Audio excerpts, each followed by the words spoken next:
Sensational, so thank you for having me here. I just had the afternoon with Boeing as well. But of course the last few days since my arrival on Saturday have been actually a whirlwind, because I'm there working at the airport trying to get the Stearman dismantled, loaded into a container tomorrow and off to America for the next leg of the journey, which is across the States next spring. But let me wind all this back a bit. And it's funny being in Sydney. I don't know Sydney very well. I've been here a couple of times. But of course I had 14 years in New Zealand. But even before that, I was born in England, but I was raised in Canada. So I have a sort of rather sort of mixed colonial background, I suppose. But very early on, found aviation, but in the most unlikely sort of romantic way, which was through film, watching those magnificent men in their flying machines, which featured every year in England for Christmas. So I think that would have to be one of my early sources of inspiration. But being raised in Canada, again, you're sort of raised with huge landscapes, and my father was a journalist back in those days. We were there from 1964 to 72, and he was working for sort of, writing heavy construction engineering type articles, but was always interested in the airlines and Boeing. So actually, for me, Boeing was one of the early brands of my formative years. I did not for 1 second imagine, of course, back when I was 10, flying a Boeing Stearman most of the way around the world. But here I am. So I've sort of got here in spite of myself. But there was never a master plan.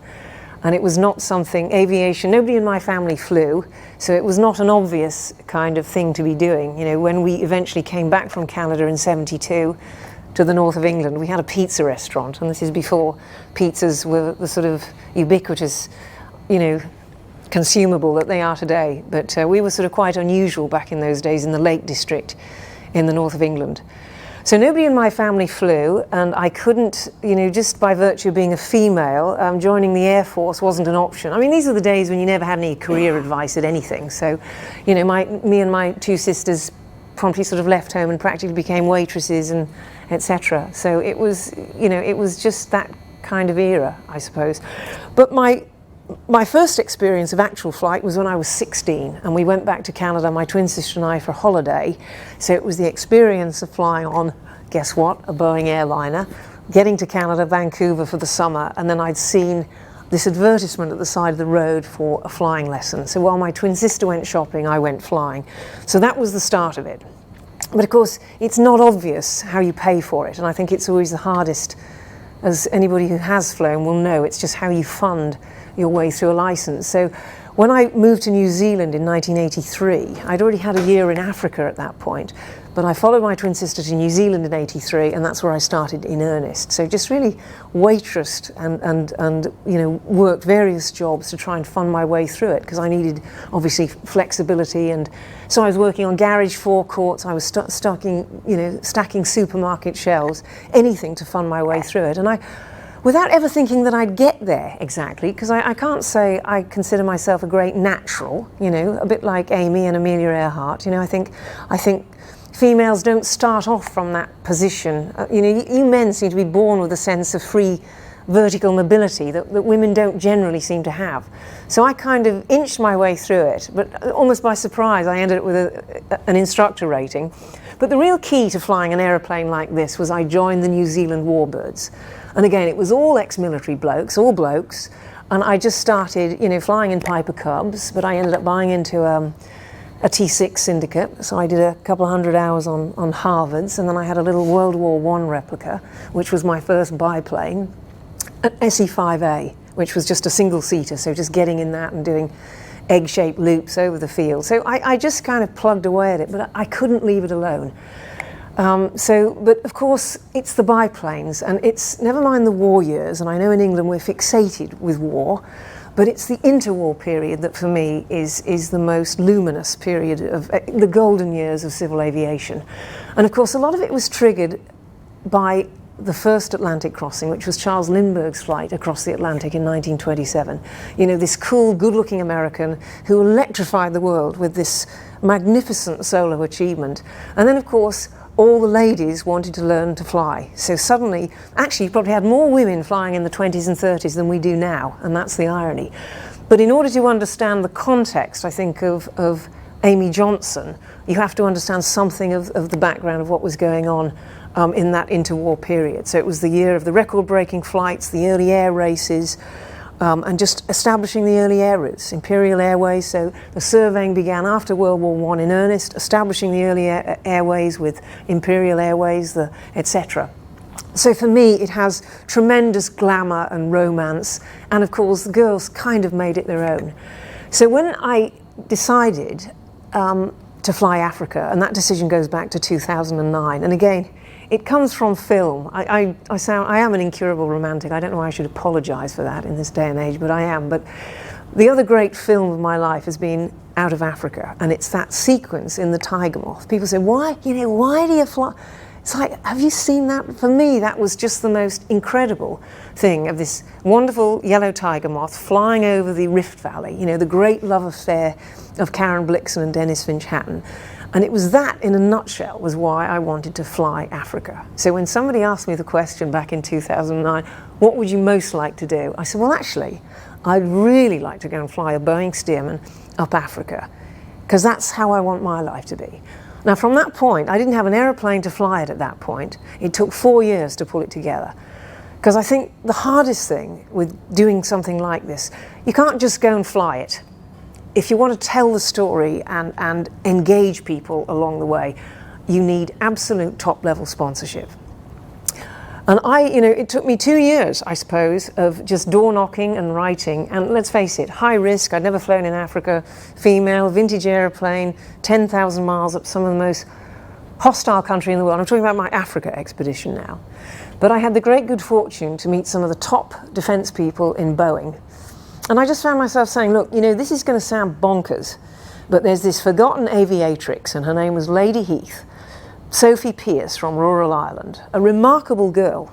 She was driving ambulances in World War I. Actually, before that, her father bludgeoned her mother to death. She's got a sort of typically violent, mad Irish background. This baby was then raised, the father ends up in an asylum for the criminally insane. She's raised by her aunts, but she goes on to become one of the first commercial pilot's license holders. She was one of the first female Olympic athletes, one of the first people to jump out of an aircraft with a parachute on. She was winning all the air races in the 20s in a style that the Red Bull air racers owe a lot to. The male establishment loathed her because she was this sort of rather outspoken, Amazon of a girl. But she was absolutely magnificent. And here in 1928, a year after Lindbergh crosses the Atlantic, she is the first person to fly solo from Cape Town in a light aircraft back to the UK. And nobody remembers her. Now, we remember Amelia and we remember Amy Johnson, but certainly nobody remembers Lady Heath. So my first foray up Africa, so I wanted to fly it anyway, but I thought, you know what, this is this great opportunity to tell about this forgotten aviatrix.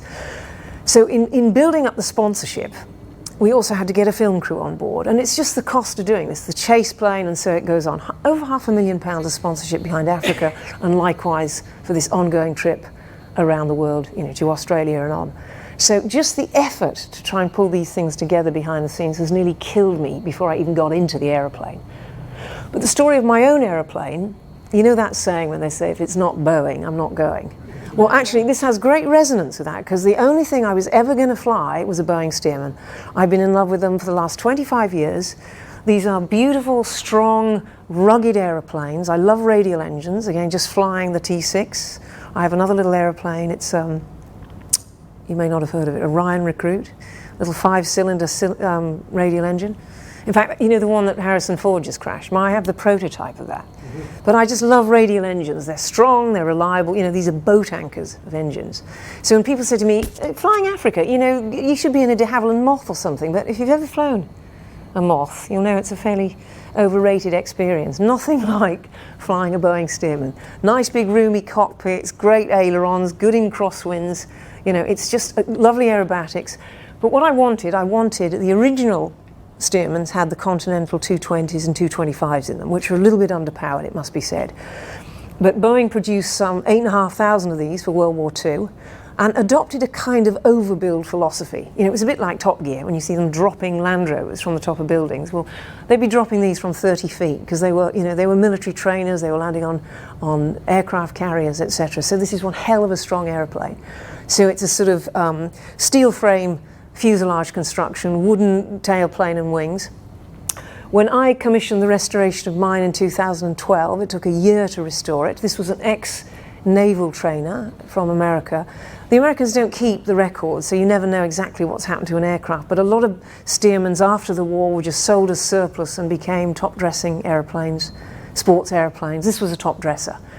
So it took a year to restore this. It's absolutely bog standard, except I've had extra fuel tanks put in the top wing. So I've doubled the range of it. I've got 6 hours endurance in that. So it's got just over 300 litres. It runs on about 45 litres an hour. But my fuel gauge is only a Perspex tube, so there's nothing sophisticated about this. I just have to time it. I can't work out fuel rates and rates of climb and all that nonsense. I just take off and go. But so extra fuel capacity in it, and of course I do have a modern GPS in it.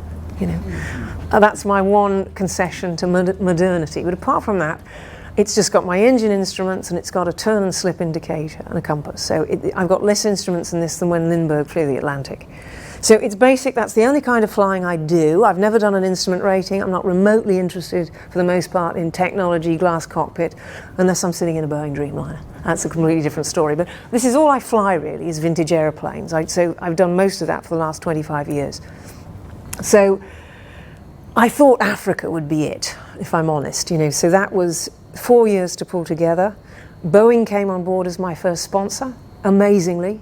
You know, I think something just resonated with them, because you know that they're a very conservative company, but they, you know, as a cornerstone of their global corporate citizenship, they want to encourage and promote and empower women. So I think I think Chris Chadwick, who's now head of global defence, I don't think he had any choice in the matter, because when I met him, he was surrounded by his female managers, and one of them just said, "You're just like Amelia Earhart." And that was it. I think she put so much pressure on him to back this unlikely project. But having come on board, it then enabled me to say, you know, look, I've got Boeing behind me, and I then brilliantly got Artemis Investments, who are a British fund management company in London, and they have put the bulk of the money behind it. And then I brought on other people like Singapore Airlines, like GIC Re, who are a big insurance corporation from India. We've got the Taj Group, also from India. ExecuJet, who supported us globally through the Africa flights and now around the world. So these are, again, world-class sponsorship behind it. And what that's enabled us to do, and of course the Britain is Great campaign, not that they put any money into it, but they wanted, again, to sponsor young people, this next generation, particularly women, though, into aeronautics. So, and there's very few women doing this sort of thing. As I said, it's not an overstatement to say there were more women flying in the 30s in obviously these sorts of airplanes than there are now. But I don't know if it's possible to inspire people, but it's taken me just over 3 months to get to Australia, and the reason it's taken so long is because we built this huge outreach program behind it. We didn't do that with Africa. We were filming it and meeting people on the way, but off the back of the experience in Africa, we've been able to really develop this. So everywhere I've gone, I've been to girls' schools, I've been to women's groups, mentoring groups, aviation colleges, training academies. So as well as just flying it, everywhere I've landed, and then of course there's been huge media interest in the story. But that's the point, is you need to engage with the media to get the story out there, because if you can't do that, you might as well not bother, actually. Because if you want to go and fly it privately, that's one thing, but if you want to make this a really powerful statement about you know, celebrating what they achieved in history, but also what happens going forward. But let me tell you about some of the adventures. I mean, this has been something like 54 legs to fly this. That's dictated by the range of the aeroplane. Okay, so I have to keep landing, but it's also dictated by having to enter each country at appointed entry and exit points. One of the things that we have to deal with in this modern age is almost mind-bending procedures and bureaucracy. When Amy jumped into her airplane back in 1930, it was nearly all British Empire. Likewise for Lady Heath in 1928. I mean, it makes me die when I read about these pioneers. You know, Lady Heath, her list, her inventory of what she took. I mean, literally, she took a fur coat, pearls, cocktail dresses, novels, tennis racket, all having just a marvellous time up Africa. She just went from one British embassy to the next, pink gins on the lawn. She thought it would take 3 weeks, it took her 3 months. When Amy came to do this, now Amy was interesting because, you know, there was a lot of very wealthy, privileged people flying, learning to fly, and it was a really fashionable thing. Amy wanted to work as a professional pilot. She, middle-class background. She came from Yorkshire. She went to university. And just by her mid-20s was a real loose end. She'd had a catastrophic relationship fallout. One of her sisters had committed suicide. She finds aviation, learns to fly, also trains as an engineer, but with less than 100 hours in her logbook, she announces that she's going to try and break the world record and fly to Australia. At the time, it stood at 15 days, Bert Hinkler. So he'd flown it several months before. And she was so inexperienced and naive. I get nervous just reading the story, even though I know the outcome. But she sets off on the 5th of May from Croydon in 1930 with a packet of sandwiches, a flask of tea and a toolkit, and a bundle of maps, and she takes off. And then it just reads like something out of a boy's own annual, except it's this slip of a girl doing it. So when people say, why, so what is it? For my money, I think what she achieved was so brilliant. I think it's probably the finest solo achievement in history. Now, I don't delude myself that I have no desire. Somebody does something once, you can't possibly duplicate that. So my flight is very much in the spirit of what she did, but it is as a homage, really, to what she did, because 5th of January, just gone, was the 75th anniversary of her death. She died at 36. She had 10 years of arguably catastrophic fame off the back of this Australia flight, but she was killed in 1941 flying for the ATA. So again, took off in atrocious weather conditions, and that's what killed her. So she broke the rules, pushed it, ended up ditching the plane in the Thames estuary, and the Navy tried to rescue her, and she went under the boat. Nothing was found. So it's a fair assumption that she was cut to pieces through the propeller. I believe they did find a wreck, but it was the wartime, and it's not clear what happened. But in theory, nothing was found of the wreck or her. I've become very good friends with her two nieces, the sort of her closest relatives, and they were there to see me off when I left at Farnborough on the 1st of October. So yeah, almost amazingly, I've sort of landed, and I just can't, I sort of wish I hadn't in a way, because you get so addicted to this kind of flying. But the really awful part is the world today. I mean, in this post-9/11 world, the cost to do this, the processes, procedures, airspace, the handling on the ground has just about done for me, I've got to tell you. It's only when you get in the airplane, and pilots will relate to this, as you're rolling down the runway and you can feel that lightning and that detachment as you leave the ground. The flying has been beyond anything. To fly an airplane like this, what is now, it was actually in the end nearly 27,000 kilometers to get here, so 14,500 miles. But to fly that at relatively low level, and when I say low level, I mean at the lowest down to about 15 feet down the Dead Sea, in formation with another Boeing steerman, an Israeli military pilot flying that. Highest, I suppose, I was up at about 9,000 feet trying to get over the Carpathian Mountains, but in general I'm below about 1,000 feet, AGL, above the ground. So you fly it because you're there to see, the animals, the kangaroos, everything in detail, and it's just this life-enhancing view that you get. And it's just the most exciting thing. It really is. I mean, some terrifying moments, most of them on the ground. But I think, in order to do great projects, I think you have to be prepared to take quite a bit of risk, I think. So I just accept the risk. I think, I relate to Lindbergh's comment about, if I could just fly, when he was flying the airmail route before he crossed the Atlantic, and he said, if I could just fly for 10 years, it might be worth the rest of my life. But some of them, and these are just some general stories about some of the African experiences and some of this most recent one. One of the most difficult things is taking an airplane like this into airspace, into international airports, stacked up with airliners, and it's just a nightmare, to be honest. But I had a couple of incidents in Africa, which I suppose I should have known better, really, as they say. But one of the ones, well, it occurred quite early in the trip, but Victoria Falls. I mean, Victoria Falls, one of the great iconic features on the planet. But normally, it's stacked up to 10,000 feet, helicopters, tourist planes, microlights. You can't get near it. The falls are about 2,000 feet, stacked up to 10,000 feet. So I was talking to one of the local pilots in South Africa and just saying, God, I really just have to see the falls at low level. He said, look, No, he said, Trace, honestly, he said, time it right, bowl up there midday. He said, it's the low season anyway, the falls are at low ebb. Get there midday, there's nobody around, fill your boots. So sure enough, came barreling up the Zambezi River at about 12:30. You know, and you could see it in the distance, you know, because it's called smoke clouds, and you can just see a little sort of, it looks like a little cloud on the horizon. Just came barreling up there, about 300 feet above, nobody in sight, few buzzards wheeling overhead.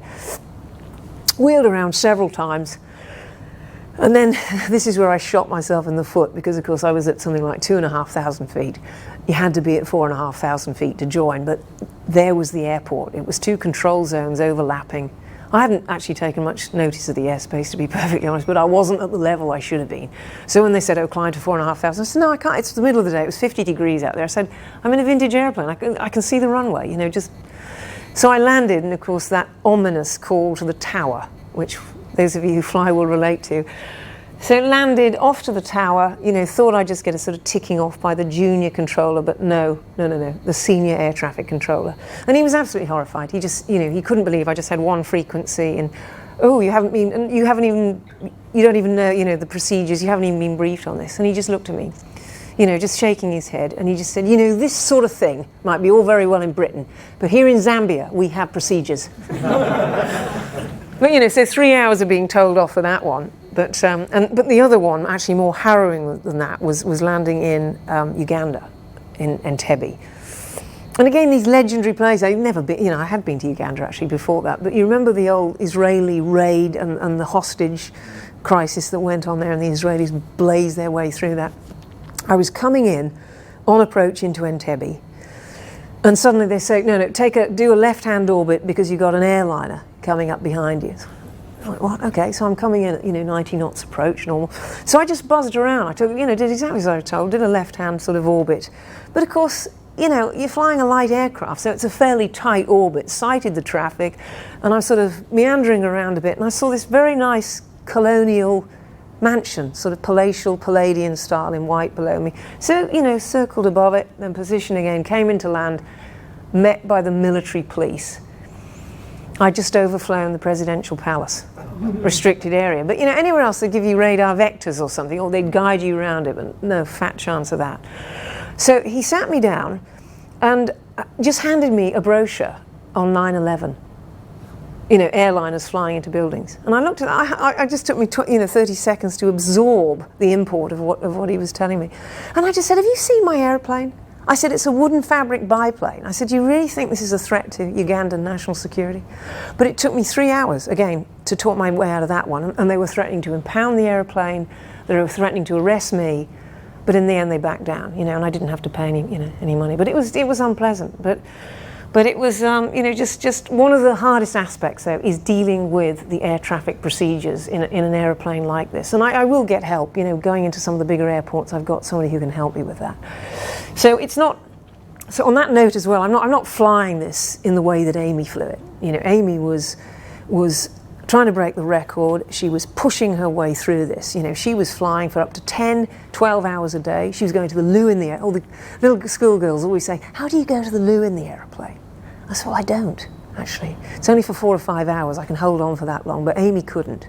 So often the pioneers did have to go to the loo in the aeroplane. But she was flying for 10, 12 hours a day. I can't imagine the physical duress. And then she was fueling it, that would take an hour, and then she was engineering it, and then she crashed it 4 times on her way here. So she was also rebuilding this. And I can't begin to imagine what you go through psychologically to just keep pressing on through that. So for example, when we visited Rangoon, Yangon now, in Myanmar, we managed to find the old government technology institute where she crash landed. It was described as a sports field in the book. It wasn't. It's like a cricket lawn. So she came lurching in heavy rain onto this lawn in the jungle. You know, even now you'd be hard pressed to do a forced landing in Rangoon. It's just jungle, and things are cut out into it, but there's no obvious place to land. But she came hurtling in heavy rain, you know, hit a ditch, flipped it, broke the wing, broke the undercarriage, broke the propeller. But it was full of engineers. So everybody down tools for 3 days, fixed the aeroplane, they realised she'd already used up her supply of fabric and dope, and then people realised all this World War I surplus. They were all wearing linen shirts. Everybody stripped the shirts off their back, and that's what they patched the wing up with. So the story is just compelling to read. And this is what makes it so amazing for me. You know, here was this modest, unassuming girl from the north of England who just set the world on fire with this remarkable, you know, act of not just bravery, but just the determination and the stamina and the endurance. And then she lands, and she landed to an absolute rapturous reception in Australia. She landed at Darwin. That was her first touchdown. So she came across the Timor Sea from East Timor, or it would be East Timor. We didn't have the option of doing that. It was again looking problematic. So I came in from Kupang. I say the Australians, you guys gave us permission to land here at Truscott, which is not an official immigration entry point. So we were supposed to be in quarantine, but they were having none of that, the gang up there. So we had lunch with them, and they took us to go and visit a wrecked site of a Liberator. It was a World War II airfield, Truscott. So went to visit that, and then we packed off on our way, and we had another 400 miles to fly up to Darwin. And I got to say, that was one of the most, you talk about hostile terrain, it is miles and miles of swamp. If you have an engine failure, there'll be, you know, it's some of the most hostile terrain I think I've flown over, as well as, you know, jungles, etc., and so on. But at least as hostile as crossing the water. Water never bothers me that much. It's more the thought of sinking in quicksand and then being consumed by crocodiles. So I found myself looking all the time, just gingerly out to see if I could see crocodiles, and I never saw anything. But even flying down the Victoria River, I just wanted to see a crocodile on the bank. But it's been an amazing flight, and actually some of the best flying has been here in Australia, because it's not regulated in the way that it is in a lot of these countries, you know, to come through. I mean, actually, in fairness, once you're out of the airspace and out of the control space, you can actually do what you like. And surprisingly, Saudi Arabia, wonderful flying in Saudi Arabia, below the level of the dunes, you know, wing overs over the top. Wonderful flying through Burma, over the temples of Bagan. I don't know whether you've seen any of the footage on the website, but we did a sort of formation over that, you know, 50 feet above the temples. Probably completely illegal, but we've got the footage. On through the islands, the Jurassic islands of Pangna Bay. So some of the footage, I hope, you know, because of course the film will be out, and I hope that we've conveyed not just Amy's story in history, but also the experience of flight and what it's like to fly this aeroplane through some of the great landscapes of the world. And actually, you know, the Dead Sea was probably one of the finest moments of that as well. You know, flying the Dead Sea at 15 feet with these sort of biblical, you know, the epic grandeur of the landscape. I'd never seen it. Nothing prepares you for what you see. And it's funny to come in and fly Sydney Opera House and the bridge, and even the Taj Mahal. These are wonderful man-made structures, but absolutely nothing to compare with the monumental geology of what you're seeing out there, you know, in the natural world. So that for me is the highlight, probably 6 moments in the air. And actually seeing Uluru was another, you know, it's a mesmerizing rock. I mean, you can't obviously get very close to it, but we did a sort of air-to-air sequence with a helicopter. So I think that will also be one of the great defining moments. But I've loved flying in Australia, just landing on dirt strips, you know, throwing jerry cans of fuel into it, being, you know, buzzing the local town, and some of the Aboriginals coming out to meet us with jerry cans, and, you know, pulling up to the pink roadhouse in Oodnadatta. This is like real flying. You know, you can't do this kind of flying. You can't do this. Most of these countries, Thailand, you'd be arrested if you just landed illegally. It's all driven by permits, procedures, thousands of, I'm just so done with that. I wouldn't do it again, I got to tell you. The flying has been heart-stopping, but I wouldn't do all, you know, I wouldn't put myself through that again in terms of pulling it together. And everywhere you land, you know, it never stops. You've just got to keep all the forward planning going. And I've had, again, a very good team behind me, but nevertheless, most of that falls to me to manage it, pay for it, account for it as we go. You know, the last thing you need to be doing is going through the accounts for the week when you land at Ayers Rock, you know. So it's been, you know, if you're living the dream, well, the nightmare is the other aspect of it as well. But it sounds like I'm whinging, really, because it has been the most phenomenal experience. But I feel a bit sort of traumatized by it as well. I'm still slightly coming down off the whole thing. The trick is never to land. I think that's the thing. I wish I was just flying on up the east coast, up to Cape York Peninsula, because I just like to keep going, and you get addicted to it.